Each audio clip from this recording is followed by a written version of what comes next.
Então, bora lá então. Para quem não me conhece, eu sou Pedro, professor de filosofia, e nós vamos trabalhar com esse conteúdo agora durante esse semestre. Eu quero mais uma vez desejar a vocês as boas-vindas, quem é novo aí, os 3 alunos novos. Temos a Lenita, que já é minha aluna já há muitos anos, né? Mas que está aqui também no primeiro eixo. Então, vamos começar falando do conteúdo que a gente vai trabalhar. Filosofia, já ouviram falar dessa matéria, dessa disciplina? Vocês sabem o que significa filosofia? Não sabem? Praticamente relacionado com a física. O quê? Praticamente relacionado com a física. Com a física? No começo, sim, ela vai buscar na física, na physis, na verdade, grego. Physis para os gregos é natureza, então ela vai buscar na natureza a resposta para as origens de todas as coisas. Então a filosofia é a primeira tentativa que o ser humano empreendeu para tentar explicar as coisas de forma racional, sem recorrer. Aqui é a primeira vez. Sim, essa é a primeira vez, né? Sim, sim. Então, por isso que a gente está buscando uma introdução à filosofia. Então, ela é uma primeira tentativa de explicar as coisas de forma racional, sem recorrer à religião, à fé, aos deuses, aos mitos.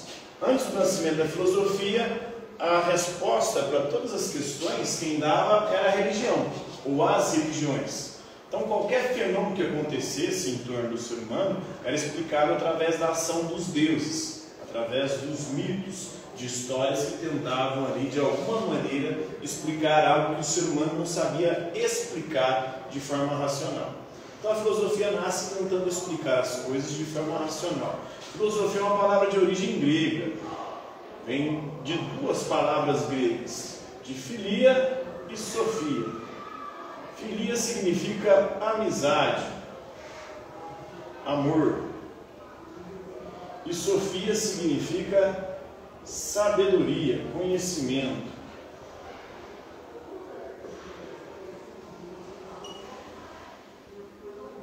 Então, filosofia seria amizade pela sabedoria, amor pelo conhecimento. E vai ser uma tentativa de explicar as coisas de forma racional, através do logos ou da lógica. Logos em grego significa razão. Uma tentativa de explicar de forma racional os fenômenos que cercam o ser humano. O primeiro filósofo grego é Tales de Mileto, é considerado o pai da filosofia. Por que Tales é considerado o pai da filosofia, ou aquele que fundou a filosofia grega, a filosofia ocidental? Porque ele é o primeiro a dar uma resposta diferente para a pergunta: qual que é o princípio e origem de todas as coisas? De onde veio tudo que existe? Até então, quem respondia essa pergunta eram as religiões. E para as religiões, de onde veio tudo? De Deus ou dos deuses. Né? Para a filosofia, a resposta a essa pergunta vai ser diferente. Vai ser uma resposta baseada na razão e não uma resposta baseada na fé. E para Tales de Mileto, o princípio e origem de todas as coisas é a água. Por que ele diz que a água é o princípio e origem de todas as coisas? Porque o mundo é partido de água. Para ele, a água é um princípio fundamental, né, para todos os seres vivos. Sem água não tem vida. O ser humano, quando vai para o espaço, a primeira coisa que ele procura, aonde ele chega, é o quê? A água.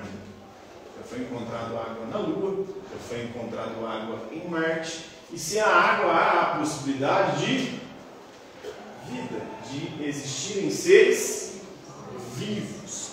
Porque a água é um elemento fundamental. O nosso corpo, quantos por cento dele é composto de água? Sabe? 70%. Cerca de 70% do corpo de um adulto é água, de um bebê é 90%. De um idoso isso vai diminuindo, 65% mais ou menos, porque à medida que nós vamos envelhecendo, nosso corpo vai perdendo a capacidade de reter água, de reter líquido. Por isso a pele vai ficando mais murcha, né? e envelhecendo, perdendo a viscosidade, porque ela perde o poder de reter água. Então, para o Tales de Mileto, a água é o princípio e origem de todas as coisas. Os primeiros filósofos gregos são chamados de naturalistas.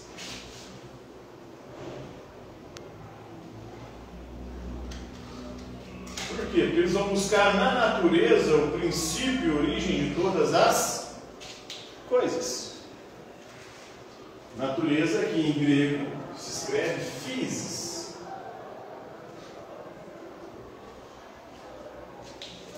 Eles vão buscar na physis ou na física, na natureza, o princípio e origem de todas as coisas. Esses primeiros filósofos gregos são chamados de pré-socráticos, porque foram filósofos que vieram antes de Sócrates. Sócrates é uma espécie de Jesus Cristo da filosofia grega. A filosofia grega é dividida em antes e depois de Sócrates. Os primeiros filósofos gregos vieram antes de Sócrates e por isso são chamados pré-socráticos. Agora a gente vai começar a falar dos filósofos socráticos, ou aqueles que viveram na mesma época, foram contemporâneos de Sócrates.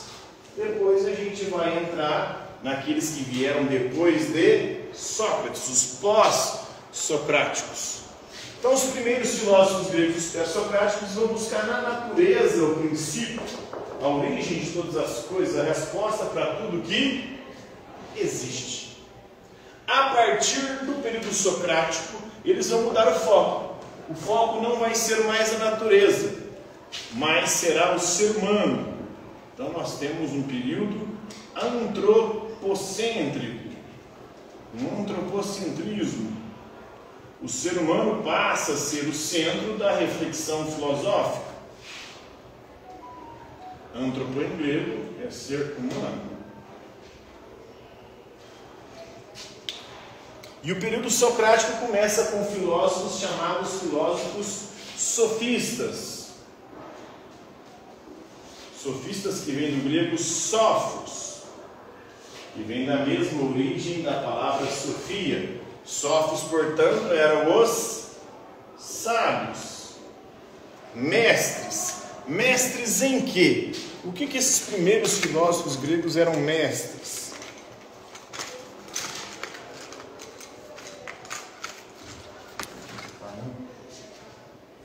Eles eram mestres na arte da retórica e da oratória. Vocês sabem o que é retórica e oratória?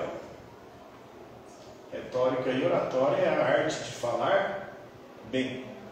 Para os sofistas, eles eram mestres na arte de falar bem. Segundo eles, é possível você convencer qualquer um de qualquer coisa.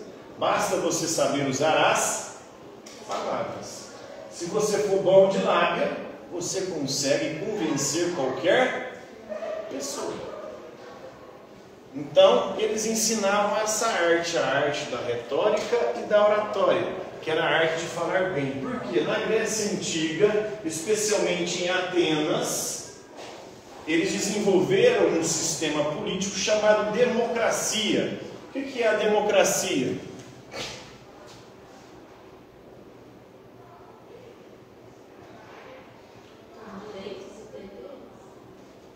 Tem a ver com direitos e deveres, né? Uma democracia, os direitos e deveres, aí está relacionado mais à cidadania, que é aquilo que você pode exercer dentro de uma democracia. Demo é uma palavra de origem grega, uma das traduções possíveis é povo. Gracia vem de kratos, que quer dizer poder. Então a democracia, o poder está nas mãos do povo. Quem que era povo em Atenas? Aquele que era considerado cidadão.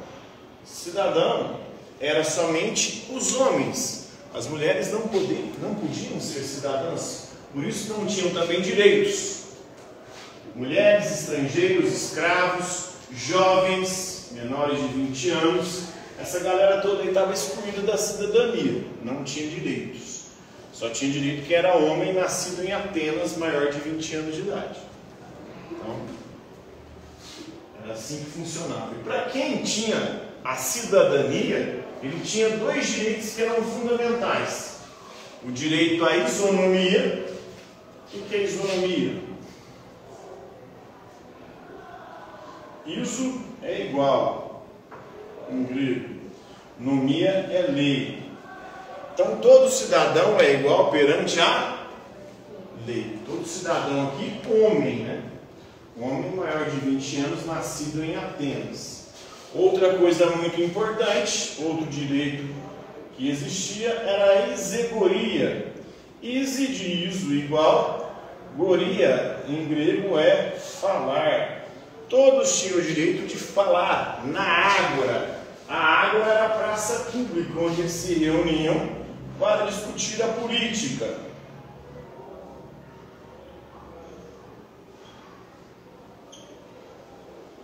Então eles se reuniam na ágora, na praça pública, para decidir os destinos da cidade. Então era muito importante você saber falar bem, porque você tinha o direito de falar. Você, portanto, com esse direito, poderia convencer as pessoas das suas ideias políticas. Então, para você se dar bem na política, você precisava de quê?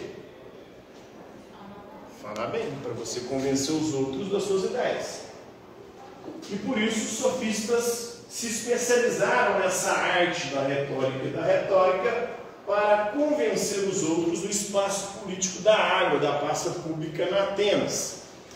E um dos mais destacados sofistas foi Protágoras. Ele viveu de 490 a 420 a.C. e ele vai dizer que o ser humano é a medida de todas as coisas. O que ele quer dizer com isso? Para ele, cada um tem a sua própria verdade. Não existe uma verdade absoluta. Por quê? Porque tudo é relativo. Tudo depende do sujeito. Isso é conhecido como subjetivismo.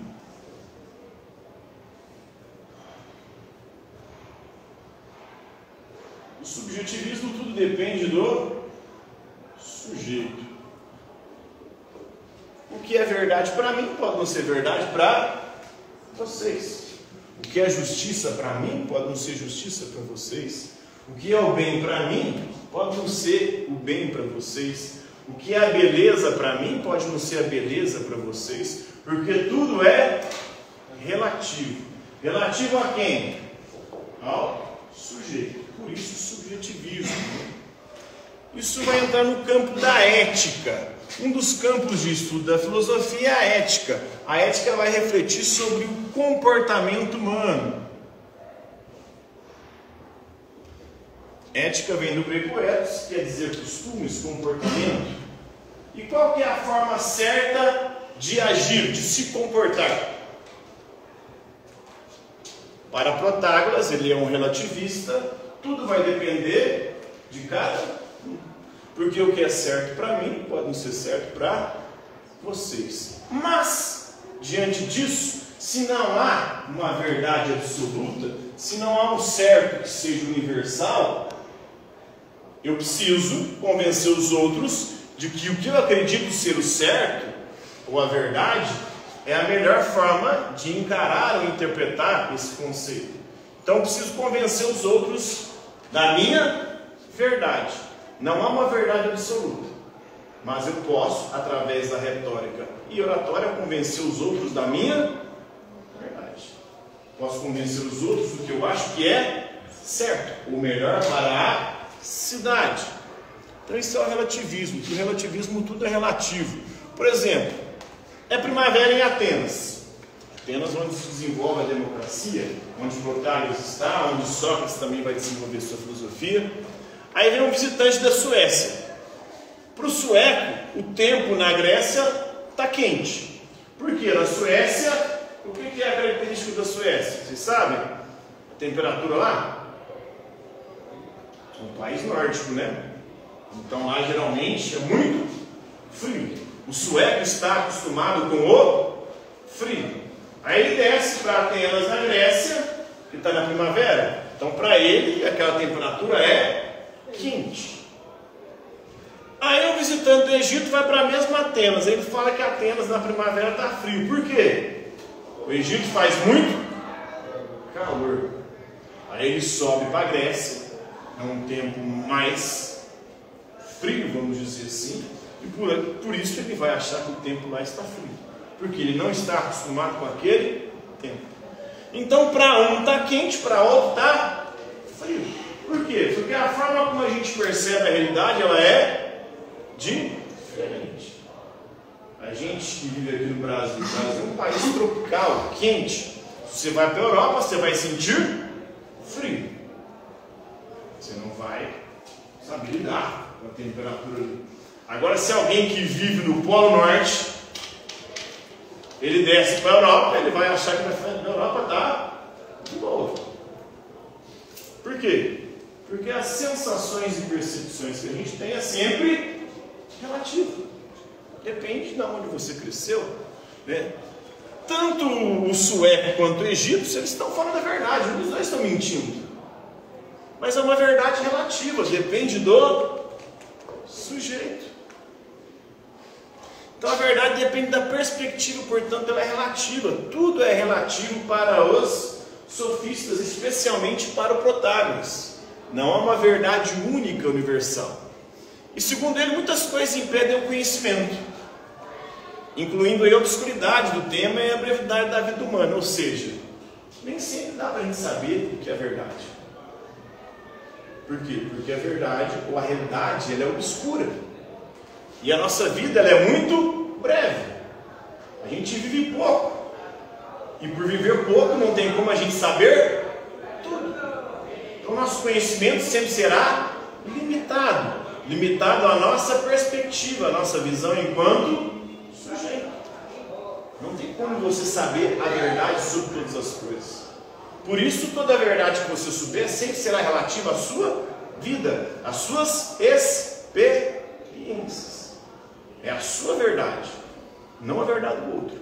A do outro pode ser diferente da sua. Mas é possível convencer o outro da sua verdade, se você souber falar. Então, segundo Protágoras, qualquer verdade revelada por algum filósofo dependeria do uso da retórica e da habilidade para debater. Então, a verdade ela é relativa, ela depende de cada sujeito, mas é possível você convencer os outros da sua verdade se você souber falar bem, usar a retórica e a oratória.